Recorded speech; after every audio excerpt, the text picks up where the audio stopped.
Assalamu alaikum. My name is Rafia and my presentation topic is word forms. What are word forms? In English, there is a long list of suffixes or word endings that can change one part of a speech into another, thus changing the function of that word but keeping its meaning similar. For instance, legal becomes a verb legalize simply by adding IZE at the end. And enjoy becomes enjoyment, a noun, simply by adding ment in the end.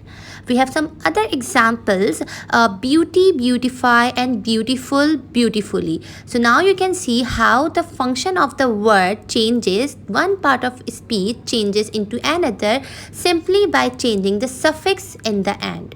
We have some more examples like decision, decide, decisive, and decisively.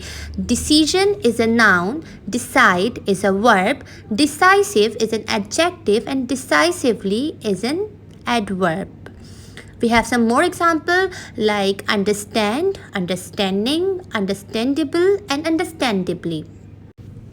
Now, word endings to make verbs are ate, en, ify, ify, and ize, eyes. Next, we have word endings for adjectives. There's a long list of endings that can be used to make adjectives. Some of them are abe, able, all, ann, ary, airy, ate, ate, ed, ed, and so on. When it comes to word endings for adverbs, there's only one ending, that is ly, li. But always remember that not all words that end in ly are adverbs. Word endings for nouns are all, hwd, hurt, tion, shan, ism, ism, and the list continues. Now we are going to discuss the importance of word endings in English language. Why do you think that the word endings and the use of suffix is important in the language? Let me tell you. Teaching language learners about word endings can help them grasp the function of a word in a sentence. Understanding suffixes helps students with spelling because one suffix can be used in many words, and grammar because one suffix has a distinct part of speech, as I previously told you, that is noun, verb, adjective, or adverb. Now we are going to look at some examples. Creation, create, creative, creatively, difference, differentiate, different, differently, significant, signifies, significant, and significantly. I hope that the importance of word endings is clear to you. Next, we are going to discuss the lack of word endings to indicate part of speech. Now in English, the lack of consistency for the use of word endings in English to indicate the part of speech of a word is a serious problem for ELLs. For instance, as we discussed before, that able, able indicates an adjective, but not all adjectives end in able, able. We also discussed that ell is used to indicate a noun, but again, not all nouns end in al. Therefore, we should not be surprised when ELLs create words such as naturous for natural or employation for employment. They will make such kind of mistakes because they would not know the proper use of the specific particular suffix. That's why they will make such problems, and the reason behind this is that there is the lack of consistency for the use of word endings in the language.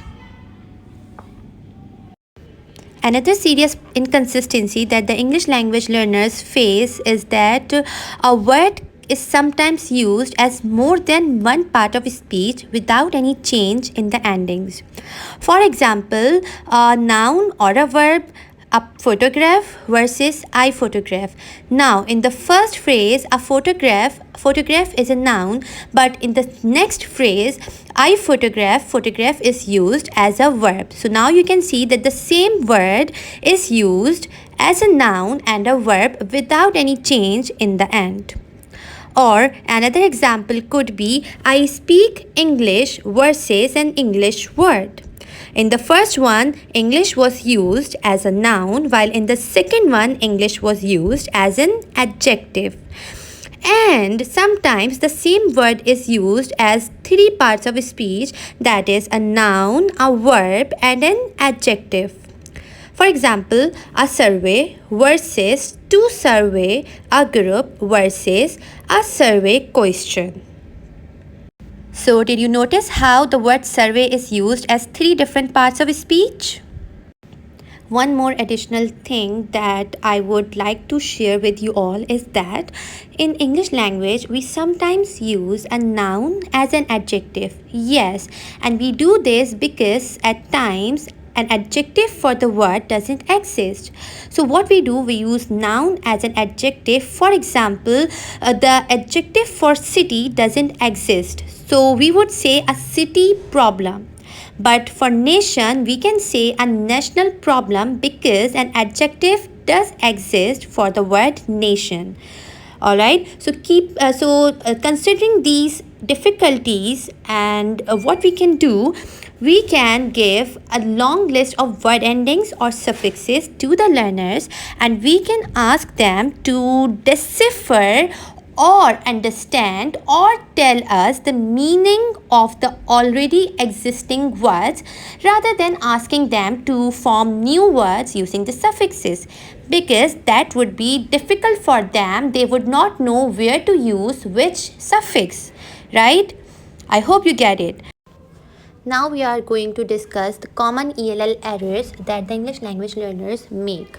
Number one, there is a chance that the learners might form incorrect words using the given list of word endings or suffixes, because they would not know where to use which suffix, right? So if as a teacher I ask them to make an adjective for disaster, they might say that the earthquake was disastric rather than saying the earthquake was disastrous, because disastrous is the right form of adjective for the word disaster, right?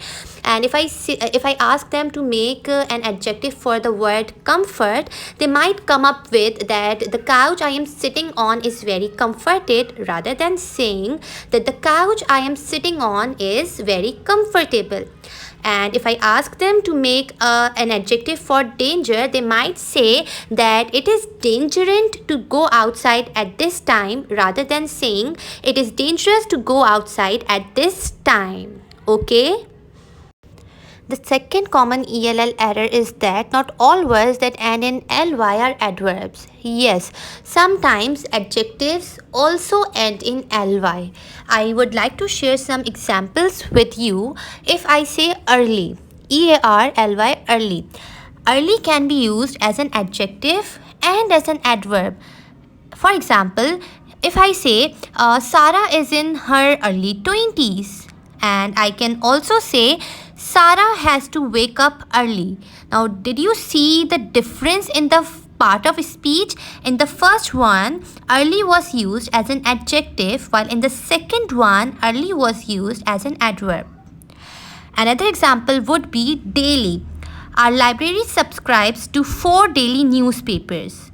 And if I say Ali exercises daily. Now, in the first sentence, daily was used as an adjective, whereas in the second sentence, daily was used as an adverb, right?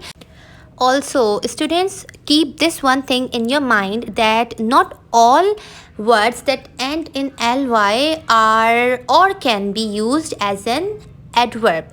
Sometimes they are only used as an adjective. I will share some examples with you. Oily. If I say make a sentence for oily, you can only use it as an adjective. Irma doesn't like oily food. Oily is an adjective. It cannot be used as an adverb. Lonely. Ronald was a very lonely child. Lonely again is used as an adjective. It cannot be used as an adverb. Friendly. She is such a friendly person. Again, friendly is used as an adjective and it cannot be used as an adverb. Alright, I hope you get it. So these are the 3 common ELL errors, and That's it. Now I would like to end here, and if you have any question related to the topic, you can just ask in the comment section. I will answer to that. Thank you very much.